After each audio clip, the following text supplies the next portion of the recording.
While doing hurricane relief in Jamaica, we found this dog that was laying in a sand pile, and at first we thought she was just laying in an odd position, but with a closer look, we discovered that she had a severely broken shoulder and a large abscess on it as well.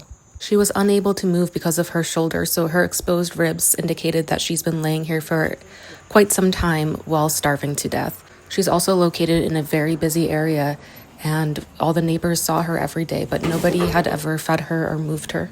We gave her just a little bit of food as to not shock her system, but to get a little something in her belly, and then we very carefully picked her up so that we could transport her to somewhere safer. She surprisingly was very gentle, and despite being in what we can imagine was excruciating pain, she showed no sign of aggression whatsoever.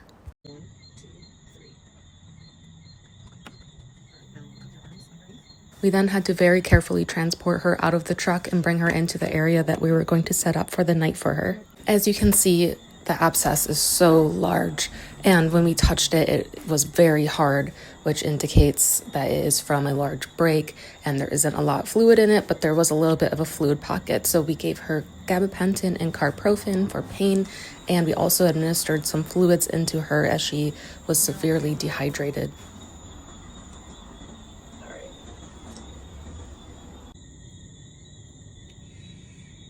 There was a little hole in the abscess that was leaking and draining the fluid, so we did clean that area, and then that is where we began aspirating it with a needle. We aspirated in a few spots, and we did have some fluid leak out as well. It's not as much as we wanted, but it was a little bit, and this was to just hopefully provide a little bit of relief and remove some of that pressure from her. She was feeling so much better after all of this, and our plan is to take her to a vet to have her leg looked at, and most likely it will have to be amputated. What are we doing tonight?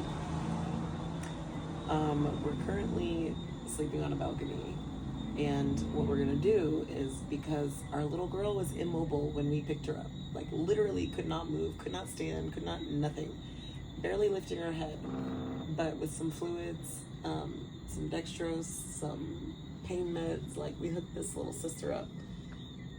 Homegirl decided to start walking around the balcony, and now we're scared that she might be able to get over. So we're gonna hold her slip lead on our hand, and we're each gonna take turns taking little naps and making sure baby girl is safe until the morning.